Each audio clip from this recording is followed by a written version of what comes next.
Hi friends, இந்த வீடியோவில் என்ன பார்க்க போகிறோம் அப்படின்னா பாலிட்டி கேசஸ். நம்ம ஆல்ரெடி 2 வீடியோ போட்டிருப்போம். அதோடைய கண்டினியூவேஷன் தான் இந்த வீடியோ. ஸோ லாஸ்ட் வீடியோவில் Aruna Ramachandra Shanbaug versus union of India அது வரைக்கும் பார்த்துருப்போம். அதுக்கப்புறம் இருக்கக்கூடிய கேசஸ் இந்த வீடியோவில் பார்க்கலாம். First NOTA case, people's union for civil liberties versus union of India 2013. இது வந்து எலக்டோரல் ரிஃபார்ம்ஸ் கேஸ். ஸோ இது எதுக்காக அப்படின்னா, இந்த மின்னணு வாக்குப்பதிவு இயந்திரங்கள் இருக்கு இல்லையா, அதில் வந்து மேற்கண்ட எவரும் இல்லை, none of the above NOTA அப்படின்ற ஆப்ஷனை கொண்டு வரணும் அப்படின்னு சொல்லி தேர்தல் ஆணையத்துக்கு நீதிமன்றம் உத்தரவிட்டிருப்பாங்க. எதனால் அப்படின்னா, இதுக்கு முன்னாடி ஒரு வாக்காளர் வந்து யாருக்கும் வாக்களிக்க விரும்பலை அப்படின்னு நினைக்கிறான்னு வச்சுக்கோங்களேன், அவர் வந்து தேர்தல் அதிகாரிக்கிட்ட பதிவு செய்யணும். ஸோ இது வந்து வாக்காளர்களுடைய ரகசியத்தை, அவங்களுடைய உரிமையை பாதிக்கிறதா நீதிமன்றம் வந்து சொல்லியிருப்பாங்க. அது மட்டும் இல்லாமல் தேர்தல் நடத்தை விதிகள் 1961 படி அதில் இருக்கக்கூடிய விதிகள் 41(2), 41(3), அப்புறம் 49(o) இந்த விதிகள்லாம் மக்கள் பிரதிநிதித்துவ சட்டம் 1951 பிரிவு 128 அரசியலமைப்போடைய பிரிவு 19(1)A இது வந்து கருத்து தெரிவிக்கக்கூடிய உரிமை சொல்லுது இல்லையா, இந்த பிரிவுகளை வந்து மீறுது, இந்த பிரிவுகளுக்கு எதிரானது அப்படின்னு சொல்லி நீதிமன்றம் சொல்லியிருப்பாங்க. இதனால் மின்னணு வாக்குப்பதிவு இயந்திரங்களில் எலக்ட்ரானிக் ஓட்டிங் மிஷின்ஸில் நோட்டா அப்படின்ற தனி பட்டன் வந்து வைக்கணும் அப்படின்னு சொல்லி தேர்தல் ஆணையத்துக்கு உத்தரவிடுறாங்க. இதே போல் ஒரு நபர் எதிர்மறையான வாக்கை பதிவு செய்ய அனுமதிக்காதது அப்படிங்கிறது அரசியலமைப்போட பிரிவு 21 கீழே இருக்கக்கூடிய சுதந்திரத்துக்கான உரிமையை மீறுது அப்படின்னு சொல்லியிருப்பாங்க. இந்த ஜட்ஜ்மெண்ட்டோடைய இம்பேக்ட் என்ன அப்படின்னு பார்த்தோன்னா, இந்த எலக்ட்ரானிக் ஓட்டிங் மிஷின்லேயும் சரி, வாக்கு சீட்டுகள்லேயும் சரி, ஸோ நம்ம உள்ளாட்சி அமைப்புகளுக்கு வாக்கு சீட்டு பயன்படுத்துகிறோம், அதுலேயுமே வந்து நோட்டா அப்படின்ற ஆப்ஷனை வந்து கொண்டு வராங்க. 2013 சத்தீஸ்கர், மத்திய பிரதேஷ், மிசோரம், டெல்லி, ராஜஸ்தான் இந்த மாநிலங்களுக்கான மாநில சட்டமன்றங்களுக்கான பொது தேர்தலில் நோட்டா அப்படின்ற ஆப்ஷன் கொண்டு வரப்படுது. அதுக்கப்புறம் தொடர்ந்து 2014 ஆந்திர பிரதேஷ், அருணாச்சல பிரதேஷ், ஒடிசா, சிக்கிம் இந்த மாநில சட்டமன்றங்களுக்கான பொது தேர்தல்லையும் 16வது மக்களவைக்கான பொது தேர்தல்லையும் கண்டினியூ ஆகுது. இப்போ வரைக்கும் வந்து கண்டினியூ ஆகிட்டுருக்கு. அடுத்ததாக Lily Thomas versus union of India 2013, criminalisation of politics அப்படிங்கிறது தான் இதோடைய டாபிக். லில்லி தாமஸ் அப்படின்றவங்க உச்சநீதிமன்றத்தில் பணியாற்றிட்டு இருந்த மூத்த வழக்கறிஞர். அவங்க வந்து பொதுநல வழக்குகளை அதிகமாக தொடருவாங்க, பப்ளிக் இன்ட்ரெஸ்ட் லிட்டிகேஷன். அதே மாதிரி தான் இந்த வழக்கையும் தொடர்ந்துருப்பாங்க. என்ன அப்படின்னா, குற்ற வழக்குகளில் தண்டிக்கப்பட்ட நாடாளுமன்ற இல்லை மாநில சட்டமன்ற உறுப்பினர்களை வந்து தகுதி நீக்கம் செய்யணும், உடனடியாக தகுதி நீக்கம் செய்யணும் அப்படின்னு சொல்லி ஒரு பொதுநல வழக்கை வந்து தொடர்றாங்க. இதில் உச்சநீதிமன்றம் என்ன தீர்ப்பு வழங்குது அப்படின்னா, மக்கள் பிரதிநிதித்துவ சட்டம் 1951 கீழே இருக்கக்கூடிய பிரிவு 8(4) உச்சநீதிமன்றம் வந்து ரத்து செய்கிறாங்க. ஏன் அப்படின்னா, இந்த சட்டத்தின்படி இதுக்கு முன்னாடி குற்ற வழக்குகளில் தண்டிக்கப்பட்ட ஒரு உறுப்பினர் வந்து மேல்முறையீடு செய்கிறதுக்கு அவருக்கு 3 மாத காலம் வந்து அவகாசம் இருந்தது இந்த சட்டத்தின்படி.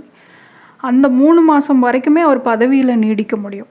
ஸோ அது வந்து அரசியலமைப்புக்கு எதிரானது அப்படின்னு சொல்லி இந்த பிரிவு 8(4) வந்து உச்சநீதிமன்றம் ரத்து செய்கிறாங்க. அது மட்டும் இல்லாமல் அரசியலமைப்பு சட்டப்பிரிவுகள் 102, 191. 102 என்ன அப்படின்னா, நாடாளுமன்ற உறுப்பினர்களுக்கான தகுதி நீக்கம் பற்றினது. 191 மாநில சட்டமன்றங்களுக்கான உறுப்பினர்களுடைய தகுதி நீக்கம் பற்றினது.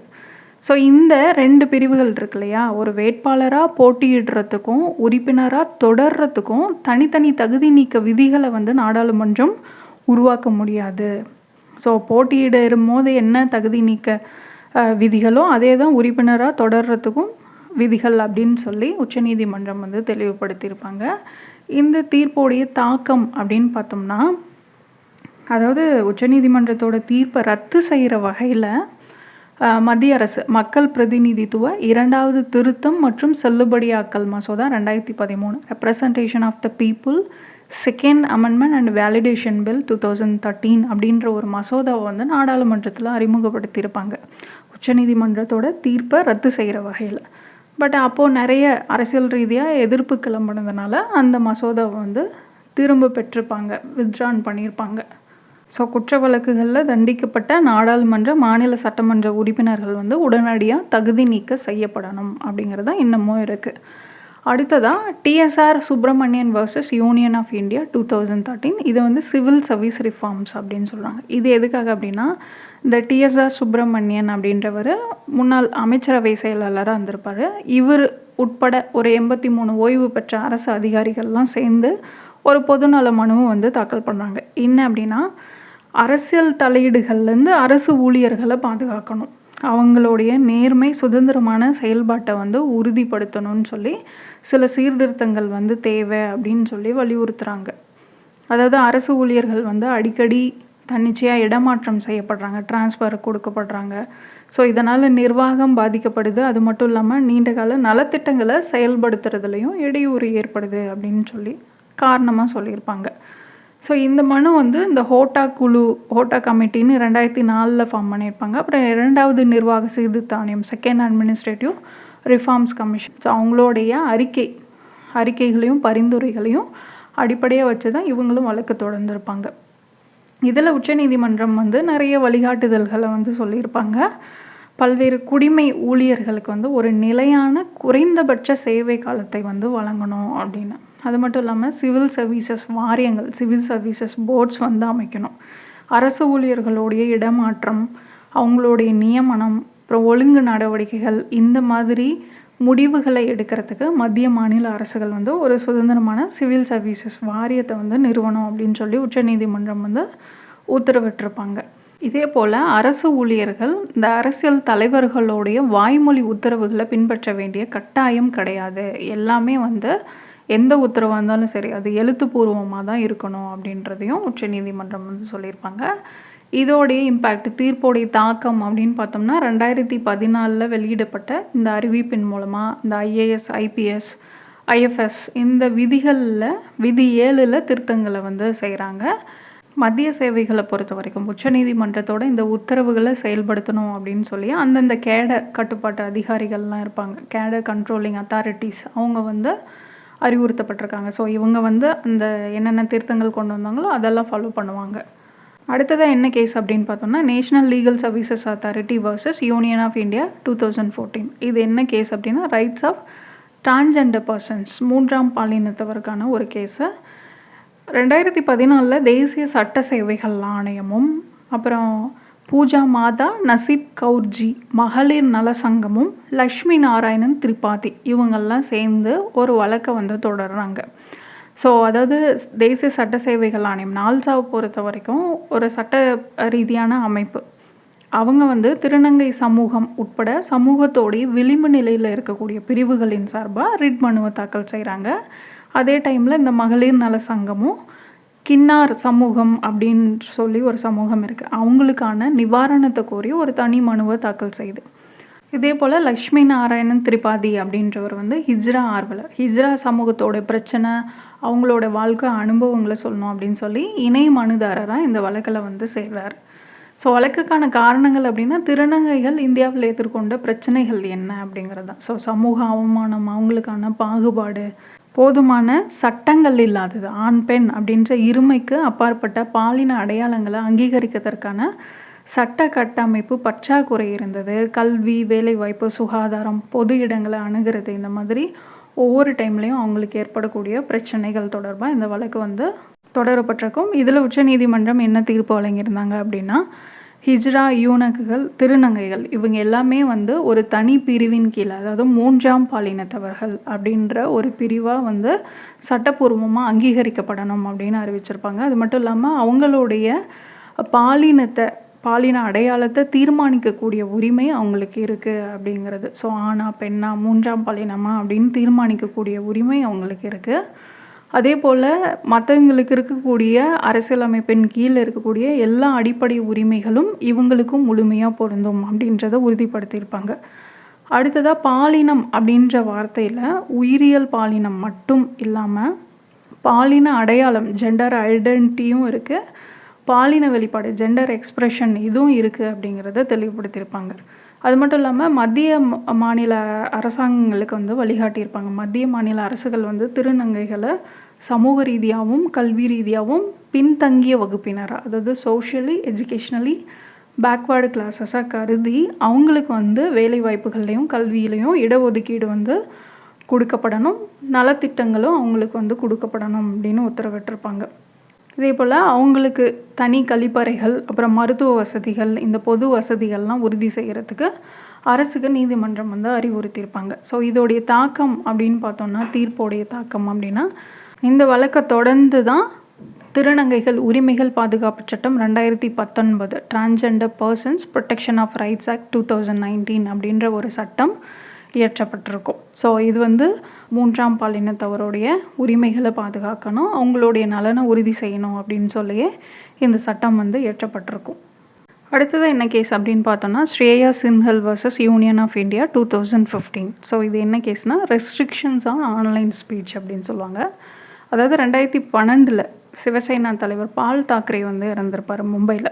இதை தொடர்ந்து கடையடைப்பு, அப்புறம் போக்குவரத்துலாம் இல்லாமல் இருந்திருக்கும். ஸோ இதை விமர்சனம் பண்ணி ஃபேஸ்புக்கில் 2 பொண்ணுங்க வந்து கருத்து தெரிவிக்கிறாங்க. இது தகவல் தொழில்நுட்ப சட்டம் 2000 பிரிவு 66A கீழே தவறானது அப்படின்னு சொல்லி அந்த 2 பெண்களையும் கைது செய்கிறாங்க. ஸோ இதை எதிர்த்து தான் ஸ்ரேயா சிங்கால் வந்து உச்சநீதிமன்றத்தில் ஒரு பொதுநல மனுவை வந்து தாக்கல் பண்ணுறாங்க.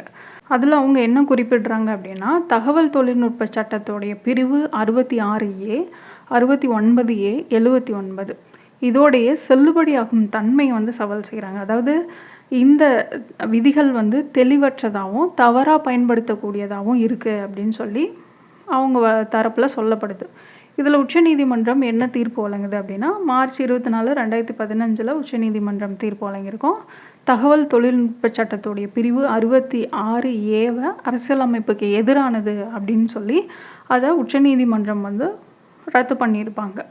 ஸோ இந்த சட்டத்தோடைய இந்த பிரிவு அரசியலமைப்பு பிரிவு 19(1)A கீழே இருக்கக்கூடிய பேச்சு கருத்து சுதந்திரத்துக்கான அடிப்படை உரிமையை மீறுது அப்படின்னு சொல்லி உச்சநீதிமன்றம் இந்த பிரிவு 66A வந்து ரத்து செஞ்சுருப்பாங்க.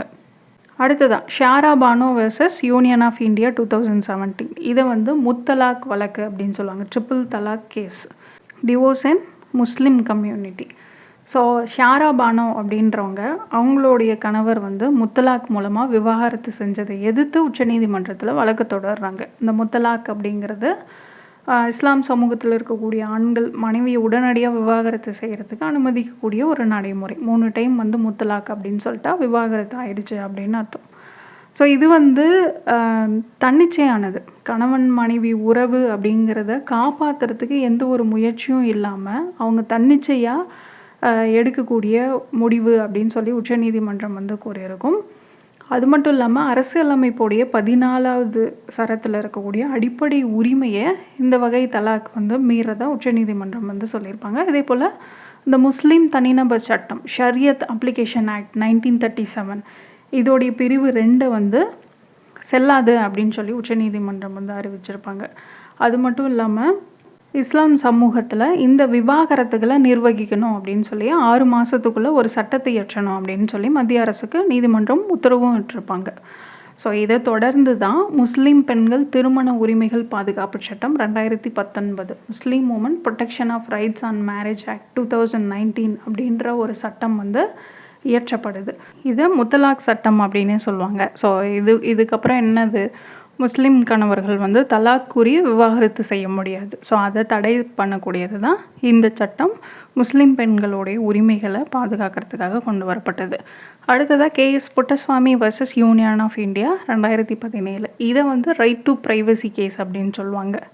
இந்தியாவில் ஆதார் திட்டம் வந்து அறிமுகப்படுத்தினாங்க. ஆதார் கார்டு வந்து ஒவ்வொருத்தரும் வாங்கணும் அப்படின்லாம் கொண்டு வந்தாங்க இல்லையா. ஸோ அப்போ இன்ட்ரடியூஸ் பண்ணும்போது ஓய்வு பெற்ற கர்நாடக உயர்நீதிமன்ற நீதிபதியான கேஎஸ் புட்டஸ்வாமி வந்து உச்சநீதிமன்றத்தில் ஒரு வழக்கு தொடர்றாரு.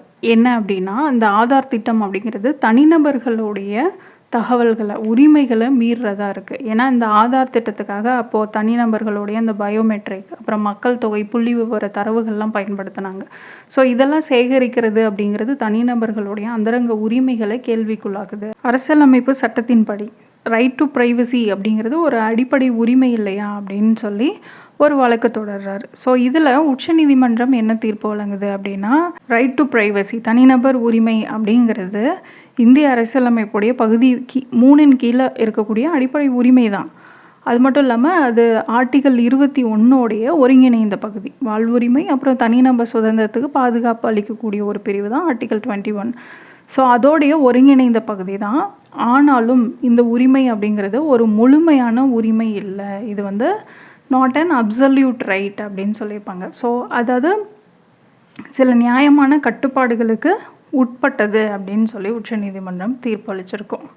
ஒரு சில நியாயமான கட்டுப்பாடுகளுக்கு உட்பட்டதுன்னு சொல்ல முடியலையா, அந்த கட்டுப்பாடுகளுக்கான நிபந்தனைகள் வந்து பூர்த்தி செய்யணும். அப்போ தான் வந்து இந்த தனிநபர் உரிமையில் தலையிட முடியும் அப்படின்னு சொல்லியிருந்தாங்க. அதாவது தலையிடக்கூடிய நடவடிக்கை அப்படிங்கிறது ஒரு தெளிவான சட்டத்தின் அடிப்படையில் சட்டம் இயற்றி அதுக்காக இப்போ செய்யணும். ரெண்டாவது, அந்த நடவடிக்கை வந்து ஒரு நியாயமான அரசோட இலக்கை இல்லை பொது நலனை அடையிறதுக்காக மேற்கொள்ளணும். அப்படி இல்லை அப்படின்னா அடையப்பட வேண்டிய நோக்கத்துக்கு விகிதாச்சாரமாக இருக்கணும். ஸோ இதெல்லாம் இருந்தால் மட்டும்தான் ஒரு தனிநபருடைய உரிமையில் தலையிட முடியும் அப்படின்னு சொன்னாங்க. ஸோ இதுக்கு முன்னாடி 2 கேஸில் வந்து இந்த தனிநபர் ரைட் டு ப்ரைவசி அப்படிங்கிறது அடிப்படை உரிமை இல்லை அப்படின்னு சொல்லி ஒரு தீர்ப்பு வழங்கியிருந்திருப்பாங்க. எம்பி சர்மா வழக்கு, கரக் சிங் வழக்குன்னு சொல்லிட்டு. ஸோ அதோடைய தீர்ப்புகளை செல்லாது அப்படின்னு சொல்லி இந்த வழக்கில் வந்து அறிவிச்சிருப்பாங்க. இது மட்டும் இல்லாமல் இந்த கேஸோடைய இறுதி தீர்ப்பு பார்த்திங்கன்னா 2018 சொல்லியிருப்பாங்க. ஸோ அதை வந்து கேஎஸ் புட்டசாமி கேஸ் 2 அப்படின்னு சொல்லுவாங்க. இதில் என்ன தீர்ப்பு வழங்கியிருக்கோம் அப்படின்னா, ஆதார் சட்டம் அப்படிங்கிறது அரசியலமைப்பு ரீதியாக செல்லுபடியாகும். அதே சமயம் தனிமனித உரிமைகள் பாதுகாக்கப்படணும் அப்படின்னு சொல்லி நீதிமன்றம் வந்து ஒரு சில கட்டுப்பாடுகள்லாம் விதிச்சிருப்பாங்க. அதாவது சிம் கார்டு வாங்குறதுக்கோ இல்லை வங்கி கணக்கு தொடங்குறதுக்கோ ஆதாரை வந்து கட்டாயப்படுத்தக்கூடாது. அதே மாதிரி பள்ளி சேர்க்கையிலையும் மாணவர்கள் சேர்க்கைக்கு வந்து ஆதார் கட்டாயம் கிடையாது. தனியார் நிறுவனங்கள் ஆதார் தரவுகளை கேட்கறதுக்கு அவங்களுக்கு அனுமதி கொடுக்கக்கூடாது. அதே போல் சிபிஎஸ்சி, நீட் இந்த மாதிரியான தேர்வுகளுக்கு ஆதார் வந்து கட்டாயம் இல்லை அப்படின்லாம் ஒரு சில, அதாவது அது வந்து ஆதார் திட்டம் செல்லும் தான், ஆனால் எல்லா இடங்கள்லையும் அது கட்டாயம் கிடையாது அப்படின்ற மாதிரியான தீர்ப்பை வந்து உச்சநீதிமன்றம் 2018 கொடுத்துருப்பாங்க. ஸோ இந்த தீர்ப்பு அடுத்து வந்த கேசஸில் வந்து நிறைய டிஸ்கஸ் பண்ணியிருப்பாங்க. அதனால் நல்லா ஞாபகம் வச்சுக்கோங்க. அடுத்ததாக என்ன கேஸ் அப்படின்னு பார்த்தோம்னா, Indian young lawyers association versus state of Kerala 2018. இதை வந்து சபரிமலா கேஸ் அப்படின்னு சொல்லுவாங்க. Women's entry into Sabarimala temple. So Ayyappan கோயிலில் 10லேருந்து 50 வயதுக்கு உட்பட்ட பெண்கள் வந்து நுழையக்கூடாது. அவங்களுக்கு வந்து தடை விதிக்கப்பட்டிருக்கு. ஸோ அதை எதிர்த்து இந்திய இளம் வழக்கறிஞர்கள் சங்கம் வந்து உச்சநீதிமன்றத்தில் ஒரு வழக்கு தொடர்றாங்க. என்ன அப்படின்னா, கேரள இந்து பொது வழிபாட்டு தலங்கள் நுழைவுக்கு அதிகாரம் அளித்தல் விதிகள் 1965 விதி 3B படி இந்த தடை வந்து அமைஞ்சிருக்குது. அதாவது Kerala Hindu places of public worship authorisation of entry rules 1965. இதோடைய பிரிவு 3B அப்படிங்கிறது பெண்களுக்கான மத சுதந்திரம், பெண்களுக்கான அடிப்படை உரிமைகளை மீறுது அப்படின்னு சொல்லி வழக்கு தொடர்றாங்க. இதில் உச்சநீதிமன்றம் என்ன சொல்லுது அப்படின்னா, சபரிமலை கோயிலுக்கு எல்லா வயது பெண்களும் வந்து போகலாம், அங்கே வந்து தெய்வ வழிபாடு பண்ணலாம் அப்படின்னு சொல்லி தீர்ப்பளிக்கிறாங்க. ஸோ இந்த பிரிவு இருக்கு இல்லையா 3B அப்படிங்கிறது, இது வந்து ஆர்டிக்கல் 14, 21, 25 இதுக்கு எதிராக இருக்குது. அதனால் பிரிவு 3Bயை ரத்து செய்கிறோம் அப்படின்னு சொல்லி ரத்து செஞ்சுருப்பாங்க. அது நீதிபதி DY சந்திரசூட் கூட இதில் தீர்ப்பு வழங்கியிருப்பார். மாதவிடாய் அடிப்படையிலான தடை அப்படிங்கிறது இதுவும் வந்து ஒரு வகையான தீண்டாமை தான். அது ஆர்டிக்கல் 17 கீழே இருக்கக்கூடிய அடிப்படை உரிமையை மீறுது அப்படின்லாம் சொல்லியிருப்பார். ஸோ இந்த தீர்ப்போடைய தாக்கம் என்ன அப்படின்னா, பெண்கள் இந்த தீர்ப்புக்கு அப்புறமா நிறைய பேர் வந்து கோயிலுக்குள்ளே போகலாம் முயற்சி பண்ணியிருப்பாங்க. நிறைய ப்ரொட்டஸ்ட்லாம் நடந்துச்சு. 2018 நிறைய பேர் வந்து உள்ளே நுழைஞ்சப்போ கூட கைது செய்யப்பட்டிருந்தாங்க. அப்புறம் நிறைய வழக்குகள் இதுக்கப்புறமா தொடரப்பட்டது. அது 2020 வந்து 9 நீதிபதிகள் அடங்கின அமர்வுக்கு அனுப்பி வச்சுருந்தாங்க. அது இன்னமும் வந்து பெண்டிங்கில் தான் இருக்குது. அடுத்தது என்ன கேஸ் அப்படின்னு பார்த்தீங்கன்னா, Joseph Shine versus union of India 2018 decriminalisation of adultery. விபச்சாரத்தை குற்றமற்றதாக சொல்லக்கூடிய வழக்கு இது. இந்திய தண்டனை சட்டம் IPC செக்ஷன் 497 என்ன சொல்லுது அப்படின்னா, விபச்சாரம் அப்படிங்கிறது ஒரு கிரிமினல் குற்றம் அப்படின்றத சொல்லுது. இந்த பிரிவின்படி ஒரு கல்யாணமான ஒரு பொண்ணு அவருடைய ஹஸ்பண்டோடைய பெர்மிஷன் இல்லாமல் இன்னொரு ஆண் கூட ரிலேஷன்ஷிப்பில் இருக்கக்கூடாது. அப்படி இருந்தார் அப்படின்னா அது குற்றம். அந்த ஹஸ்பண்ட் வந்து அந்த ஆள் மேலே கம்ப்ளைண்ட் கொடுக்கலாம், அந்த பொண்ணு மேலே கம்ப்ளைண்ட் கொடுக்க முடியாது. ரெண்டாவது, கணவரோட பெர்மிஷன் இருந்தால் இன்னொருத்தர் கூட ரிலேஷன்ஷிப்பில் இருக்கிறது குற்றம் இல்லை அப்படின்ற விதியும் இந்த சட்டத்தில் இருந்தது. ஸோ இது வந்து பெண்களை கணவர்களுடைய உடைமையாக நடத்துது அப்படின்னு சொல்லியிருப்பாங்க. இதில் உச்சநீதிமன்றம் என்ன தீர்ப்பு வழங்குது அப்படின்னா, ஐபிசி செக்ஷன் 497 இது வந்து அரசியலமைப்புடைய பிரிவு 14, 15, 21 இந்த பிரிவுகளை மீறுறதுனால அது ரத்து செய்யப்படுது அப்படின்னு சொல்லியிருப்பாங்க. அது மட்டும் இல்லாமல் குற்றவியல் நடைமுறை சட்டம் பிரிவு 198(2) இதுவுமே வந்து அரசியலமைப்புடைய 14, 15, 21 இந்த பிரிவுகளில் மீறுற வகையில் இருக்குது அப்படின்னு சொல்லி அறிவிச்சிருப்பாங்க. அது மட்டும் இல்லாமல் விபச்சாரம் அப்படிங்கிறது ஒரு கிரிமினல் குற்றம் அல்ல அப்படின்றத சொல்லியிருப்பாங்க. ஆனால் இது விவாகரத்துக்கு ஒரு காரணமாக இருக்கலாம் அப்படின்னு சொல்லி. இப்போ வந்து யாராவது ஒருத்தர் வந்து இந்த மாதிரி ஒரு ரிலேஷன்ஷிப்பில் இருக்காங்க, எனக்கு வந்து டிவோர்ஸ் வேணும் அப்படின்னு கேட்டால் கண்டிப்பாக அவங்களுக்கு டிவோர்ஸ் கொடுக்கலாம். அதுக்கு ஒரு காரணமாக இந்த விபச்சாரம் வந்து இருக்கும் அப்படின்றத தெளிவுபடுத்தியிருப்பாங்க. அடுத்ததாக Navtej Singh Johar versus union of India 2018 இது வந்து டீக்ரிமினலைசேஷன் ஆஃப் ஹோமோசெக்சுவாலிட்டி. ஓரின சேர்க்கை இந்தியாவில் குற்றம் அல்ல அப்படின்றது சொன்னது தான் இந்த கேஸ். ஸோ இதில் பேக்ரவுண்ட் அப்படின்னு பார்த்தோன்னா நவ்தேஜ் சிங் ஜோஹர் உட்பட ஒரு 5 பேர் வந்து ஓரின சேர்க்கையை குற்றமாக்கக்கூடிய இந்திய தண்டனை சட்டம் ஐபிசி செக்ஷன் 377 வந்து எதிர்த்து தான் தாக்கல் பண்ணியிருப்பாங்க. ஸோ இந்த சட்டம் அப்படிங்கிறது எல்ஜிபிடி சமூகத்தோருடைய அடிப்படை உரிமைகளை மீறுற வகையில் இருக்குது அப்படின்னு சொல்லியிருப்பாங்க. இதில் உச்சநீதிமன்றம் 2018 செப்டம்பர் 6 ஒரு தீர்ப்பு வழங்குறாங்க. 5 நீதிபதிகள் கொண்ட அமர்வு ஒருமனதாக இந்த தீர்ப்பை வழங்கியிருப்பாங்க. ஐபிசி செக்ஷன் 377 படி வயது வந்த 2 நபர்களுக்கு இடையில் பரஸ்பர சம்மதத்தோடு நிகழக்கூடிய பாலுறவு செயல்கள் வந்து குற்றமாக கருதப்படாது. ஆனாலும் சிறுவர்களோ விலங்குகளோ இல்லை பரஸ்பர சம்மதம் இல்லாத பாலியல் குற்றங்களுக்கு இந்த பிரிவு தொடர்ந்து பொருந்தும் அப்படின்னும், மற்றவங்களுக்கு இருக்கக்கூடிய எல்லா அடிப்படை உரிமைகளும் இந்த எல்ஜிபிடி சமூகத்துக்கும் உண்டு அப்படின்னு சொல்லி உச்சநீதிமன்றம் தீர்ப்பு வழங்கியிருப்பாங்க. இதுக்கு முன்னாடி ஒரு கேஸில் தீர்ப்பு வழங்கியிருப்பாங்க.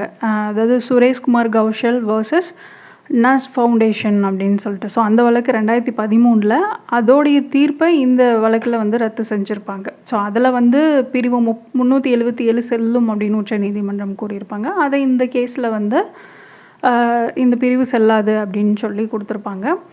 இதுக்கப்புறம் கூட ஒரு கேஸ் வந்திருக்கும் எல்ஜிபிடி ரிலேட்டடாக 2023. அப்போது வந்து உச்சநீதிமன்றம் என்ன தீர்ப்பு வழங்கியிருந்தாங்க அப்படின்னா, இந்த ஒரே பாலின திருமணத்துக்கு வந்து சட்ட அங்கீகாரம் வழங்க முடியாது அப்படின்னு சொல்லி மறுத்திருந்திருப்பாங்க. அடுத்ததாக என்ன கேஸ் அப்படின்னு பார்த்தோன்னா Ayodhya case. So M Siddiq versus மகான் Suresh Das 2019 land dispute case தான். ஸோ அயோத்தியில் இருக்கக்கூடிய 2.77 ஏக்கர் நிலத்தோடைய உரிமை யாருக்கு சொந்தம் அப்படிங்கிறத தீர்மானிக்கணும் அப்படின்றதுக்காக 3 அமைப்புகளால் தொடரப்பட்ட வழக்கு இது. ஸோ ஃபஸ்ட்டு வந்து எம் சித்திக், அப்புறம் சன்னி வக்பு வாரியம், பாபர் மசூதி இருக்கக்கூடிய நிலம் வந்து எங்களுக்கு சொந்தமானது அப்படின்னு சொல்லி வாதிட்டாங்க. ரெண்டாவது வந்து மகன் சுரேஷ் தாஸ் ராம்லல்லா விராஜ்மான், இந்த இடம் வந்து ராமர் பிறந்த பூமி, இது வந்து எங்களுக்கு தான் சொந்தமானது அப்படின்னும். மூணாவதாக ஒரு அமைப்பு நிர்மோகி ஆஹாரா அப்படின்னு சொல்லிட்டு, ஸோ நிலத்தோடைய ஒரு பகுதி வந்து எங்களுக்கு சொந்தமானது அப்படின்னு சொல்லி இன்னொரு இந்து அமைப்பு, இந்த 3 பேரும் வந்து வழக்கு தொடர்றாங்க. 1992 டிசம்பர் 6 பாபர் மசூதி வந்து இடிக்கப்பட்டிருக்கும். இதை தொடர்ந்து தான் 1993 அயோத்தியா சட்டம் வந்து அமலாயிருக்கும். 2010 பார்க்கலாம். 2010 அலகாபாத் உயர்நீதிமன்றம் இதில் வழக்கில் என்ன தீர்ப்பளிக்கிறாங்க அப்படின்னா, 3 அமைப்பு இருக்கு இல்லையா, 3 பங்காக இந்த நிலத்தை பிரித்து கொடுத்துருங்க அப்படின்னு சொல்லி உத்தரவிடுறாங்க. இந்த தீர்ப்பை யாருமே ஏற்றுக்கல. எல்லா தரப்பினரும் வந்து உச்சநீதிமன்றத்தில் மேல்முறையீடு செய்கிறாங்க. 2019 நவம்பர் 9 உச்சநீதிமன்றத்தில் 5 நீதிபதிகள் கொண்ட அரசியல் சாசன அமர்வு வந்து ஒரு தீர்ப்பை வழங்குறாங்க. என்ன தீர்ப்பு வழங்குறாங்க அப்படின்னா, இந்த சர்ச்சைக்குரிய 2.77 ஏக்கர் நிலமும் ராம்லல்லா விராஜ்மான் இந்து தரப்புக்கு தான் சொந்தமானது. அவங்க அங்கே ராமர் கோயில் கட்டிக்கலாம். மத்திய அரசு வந்து ஒரு அறக்கட்டளை அமைச்சு கோயில் கட்டுமான பணிகளை மேற்பார்வையிடணும். இதே சமயம் முஸ்லீம் தரப்புக்கு அயோத்தியில் ஒரு பொருத்தமான மாற்று இடத்துல மசூதி கட்டுறதுக்காக 5 ஏக்கர் நிலம் வந்து அவங்களுக்கு வழங்கணும். இதுக்காக மத்திய அந்தந்த மாநில அரசு நடவடிக்கை எடுக்கணும் அப்படின்னு சொல்லி உச்சநீதிமன்றம் வந்து உத்தரவிட்டிருப்பாங்க. இந்த தீர்ப்புடைய தாக்கம் அப்படின்னா, 2020 ஜனவரி 1 ராமர் கோயில் வந்து கட்டுறதுக்கான பணிகள் வந்து ஆரம்பிக்கப்பட்டது. 2024 ஜனவரி 22 குடமுழுக்கு விழா வந்து நடத்தினாங்க. இதே டைம் முஸ்லீம்களுக்கு பார்த்தீங்க அப்படின்னா 2020 ஆண்டில் அயோத்திக்கு வெளியே தன்னிப்பூர் அப்படின்ற இடத்துல வந்து 5 ஏக்கர் நிலம் அவங்களுக்கு ஒதுக்கப்பட்டிருந்தது. அடுத்த வழக்கு என்ன அப்படின்னு பார்த்தோன்னா, Anuradha Bhasin vs union of India 2020 suspension of internet services. 2019 Jammu Kashmir மாநிலத்துக்கான அந்த சிறப்பு அந்தஸ்து வழங்கக்கூடிய சட்டப்பிரிவு 370 மத்திய அரசு வந்து ரத்து பண்ணியிருந்தாங்க. ஸோ அந்த முடிவை தொடர்ந்து அந்த பகுதியில் இன்டர்நெட்டு, அப்புறம் வந்து டெலிஃபோன், மொபைல் இது எதுவுமே எந்த ஒரு தகவல் தொடர்பு சேவைகளும் வந்து செயல்படாத மாதிரி முழுமையாக நிறுத்தி இருந்தாங்க. இந்த டைமில் தான் காஷ்மீரில் இருக்கக்கூடிய காஷ்மீர் டைம்ஸ் பத்திரிகையோடைய ஆசிரியரான அனுராதா பாசின் அப்படின்றவங்க வந்து வழக்கு தொடர்றாங்க. என்ன அப்படின்னா, இந்த இணைய முடக்கம் அப்படிங்கிறது பத்திரிகை சுதந்திரம் அப்புறம் மக்களுடைய அடிப்படை உரிமைகளை வந்து பாதிக்கிறதா வழக்கு தொடர்ந்துருந்தாங்க. அதாவது 19(1)A 19(1)G எங்கே வேணாலும் தொழில் செய்யக்கூடிய உரிமை, அந்த அந்த அரசியலமைப்பு சட்ட பிரிவுகளை பாதிக்கிற வகையில் இந்த இணைய முடக்கம் இருக்குது அப்படின்னு சொல்லியிருந்தாங்க. ஸோ இதில் உச்சநீதிமன்றம் என்ன தீர்ப்பு வழங்குது அப்படின்னா, தற்காலிக தொலைத்தொடர்பு சேவைகளை நிறுத்தி வைத்தல், பொது அவசர நிலை, பொது பாதுகாப்பு விதிகள் 2017, temporary suspension of telecom services, public emergency or public safety rules 2017. இந்த விதிகளின்படி அரசாங்கம் இணைய சேவையை கால வரையறையின்றி முடக்கி வைக்க முடியாது. இணைய முடக்கம் தொடர்பாக எல்லா உத்தரவுகளும் பொதுமக்களுக்கு வந்து தெரியப்படுத்தணும் அப்படின்னும், பாதுகாப்பு காரணங்களுக்காக இந்த இணையத்தை வந்து தடை செய்கிறாங்க அப்படின்னா அது குறைந்த அளவு அவசியமானதாக இருந்தால் மட்டும்தான் அதை வந்து பண்ணணும் அப்படின்னு சொல்லிலாம் நீதிமன்றம் அறிவுறுத்தியிருப்பாங்க. ஸோ தீர்ப்புக்கு அப்புறமா இந்தியாவில் எங்கேயாவது இணைய முடக்கம் ஏற்படுது அப்படின்னா அரசாங்கம் அதுக்கான முறையான காரணங்களை வந்து விளக்கணும், அடிக்கடி ஆய்வு செய்யணும் அப்படின்றத கட்டாயமாக்கியிருப்பாங்க இந்த கேஸுக்கு அப்புறமா. அடுத்ததாக என்ன கேஸ் அப்படின்னு பார்த்தோன்னா, Rambabu Singh Thakur vs Sunil Arora 2020 criminalisation of politics. இதுக்கு முன்னாடி ஒரு கேஸ் இருக்கும். So public interest foundation vs union of India அப்படின்னு சொல்லி 2018. அதில் அந்த கேஸில் உச்சநீதிமன்றம் என்ன தீர்ப்பு வழங்கியிருப்பாங்க அப்படின்னா, குற்ற பின்னணி இருக்கக்கூடிய வேட்பாளர்களுடைய விவரங்களை வெளியிடணும் அப்படின்னு சொல்லியிருப்பாங்க. ஸோ அதை யாரும் ஃபாலோ பண்ணலை அப்படிங்கிறதுனால நீதிமன்ற அவமதிப்பு வழக்காக தான் இந்த வழக்கை தொடர்ந்துருப்பாங்க. இதில் உச்சநீதிமன்றம் என்ன தீர்ப்பு வழங்குச்சு அப்படின்னா, நிறைய வழிகாட்டுதல்களை வழங்கியிருக்கும். அரசியல் கட்சிகள் குற்ற வழக்குகள் நிலுவையில் இருக்கக்கூடிய வேட்பாளர்கள் பற்றின விரிவான தகவல்களை தரணும். என்னென்ன தரணும் அப்படின்னா, அதாவது இணையதளத்தில் கட்டாயம் பதிவேற்ற வேண்டும். குற்றங்களுடைய தன்மை, குற்றச்சாட்டு பதிவு செய்யப்பட்டிருக்குதா, அது தொடர்புடைய நீதிமன்றம் என்ன, அதோடைய வழக்கு எண் என்ன, இந்த விவரங்கள்லாம் இருக்கணும். இவ்வளோ குற்றப்பின்னணி இருந்தும் அந்த நபர்களை தேர்வு செஞ்சதுக்கான காரணம் என்ன, குற்றப்பின்னணி இல்லாத நபர்களை ஏன் தேர்வு செய்ய முடியலை, இந்த மாதிரியான காரணங்களை கட்சிகள் வந்து தெரிவிக்கணும். ரெண்டாவது, வேட்பாளர் தேர்தலில் வெற்றி பெறுவதற்கான வாய்ப்பை மட்டுமே அடிப்படையாக கொண்டு இருக்காமல் அவங்களுடைய தகுதி, சாதனை, திறமையின் அடிப்படையில் வேட்பாளர்களை தேர்ந்தெடுக்கப்படணும். மூணாவது, இந்த தகவல்கள் எல்லாமே ஒரு உள்ளூர் மொழி செய்தித்தாள்லையோ இல்லை ஒரு தேசிய செய்தித்தாள்லையோ இல்லை கட்சியோடைய அதிகாரப்பூர்வ சமூக ஊடகத்தலங்கள், அதாவது ஃபேஸ்புக்காக இருக்கலாம் இல்லை ட்விட்டராக இருக்கலாம், இதிலெல்லாம் வெளியிட வேண்டும் அப்படின்னு சொல்லி உச்சநீதிமன்றம் வந்து தீர்ப்பளிச்சிருப்பாங்க.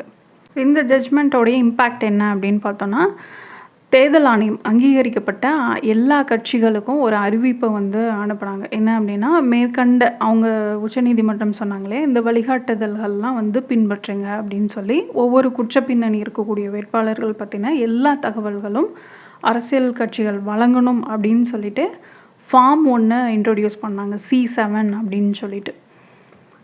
அடுத்ததாக, internet and mobile association of India vs reserve bank of India 2020. So ban on cryptocurrency trading. 2018 RBI ஒரு நோட்டீஸ் ரிலீஸ் பண்ணுறாங்க. என்ன அப்படின்னா, RBIயோட கட்டுப்பாட்டுக்கு கீழே வரக்கூடிய எல்லா நிதி நிறுவனங்களாக இருக்கலாம், வங்கிகளாக இருக்கலாம், இவங்க வந்து மெய்நிகர் நாணயங்களில் விர்ச்சுவல் கரன்சிஸில் வந்து ஈடுபடக்கூடாது. அது மட்டும் இல்லாமல் அதில் சம்மந்தப்பட்ட எந்த ஒரு நபரோ நிறுவனத்துக்கோ சேவைகளை வழங்கக்கூடாது, அதுக்கு வந்து தடை விதிக்கப்படுது அப்படின்னு சொல்லி ஒரு சுற்றறிக்கையை வந்து ரிலீஸ் பண்ணுறாங்க. அதாவது இது கிரிப்டோ கரன்சிக்கு நேரடியாக தடை இல்லை தான், இருந்தாலும் கிரிப்டோ கரன்சி துறையை வந்து முறையான வங்கி அமைப்பிலிருந்து விலக்கி வச்சுருந்தாங்க. இதை எதிர்த்து தான் இந்திய இணைய மற்றும் மொபைல் சங்கம், internet and mobile association of India, அவங்க வந்து உச்சநீதிமன்றத்தில் ஒரு ரிட் மனுவை வந்து தாக்கல் செய்கிறாங்க. ஆர்பிஐயோட இந்த முடிவு அப்படிங்கிறது தன்னிச்சையானது. அரசியலமைப்பு சட்டத்தோடைய பிரிவு 19(1)(g) கீழே எந்த ஒரு தொழிலையும் வர்த்தகத்தையும் செய்யக்கூடிய அடிப்படை உரிமையை வந்து கட்டுப்படுத்துது அப்படின்னு சொல்லி வாதிடுறாங்க. இது மட்டும் இல்லாமல் இந்தியாவை பொறுத்த வரைக்கும் கிரிப்டோ கரன்சிகளை நேரடியாக வெளிப்படையாக வந்து தடை செய்கிற அளவுக்கு எந்த சட்டமும் இல்லை. ஸோ ரிசர்வ் பேங்க்கோடைய இந்த நோட்டிஃபிகேஷன் அப்படிங்கிறது அதிகார வரம்பை மீறின செயல் அப்படின்னும், நிதி அமைப்புகளுக்கு ஏற்படக்கூடிய பாதிப்புகளை நியாயப்படுத்த போதுமான தரவுகள் இல்லை அப்படிங்கிறதும் வாதிட்டு இருப்பாங்க. முழுமையான தடையை விதிக்கிறதுக்கு பதிலாக கட்டுப்பாடுகளை வந்து விதிக்கலாம் அப்படின்னு சொல்லிலாம் வாதிட்டுருப்பாங்க. ஸோ இதில் உச்சநீதிமன்றம் என்ன தீர்ப்பளிக்குது அப்படின்னா, ஆர்பிஐயோட இந்த சுற்றறிக்கையை வந்து உச்சநீதிமன்றம் ரத்து செஞ்சுருப்பாங்க. ஸோ இதனால் என்ன, இந்தியாவில் கிரிப்டோ கரன்சி வர்த்தகத்துக்கு இருந்த தடை வந்து நீக்கப்பட்டிருக்கும் இந்த தீர்ப்பின் மூலமாக. வங்கிகள் அப்புறம் நிதி நிறுவனங்கள் வந்து இந்த மெய்நிகர் நாணயத்துறையில் வந்து வர்த்தகம் செய்யலாம் அப்படின்றது தான் இந்த தீர்ப்புடைய தாக்கம். ஓகே ஃப்ரெண்ட்ஸ், இவ்வளோ தான் லக்ஷ்மிகாந்த் புக்கில் இருக்கக்கூடிய கேசஸ். நம்ம மேக்ஸிமம் எல்லா கேசஸும் பார்த்துட்டோம். இந்த டாக்ட்ரைன்ஸில் ஒரு சில கேசஸ்லாம் வந்து கொடுத்துருப்பாங்க. முடிஞ்சால் வந்து அடுத்த வீடியோவில் அப்லோட் பண்ணுறேன். தேங்க்யூ.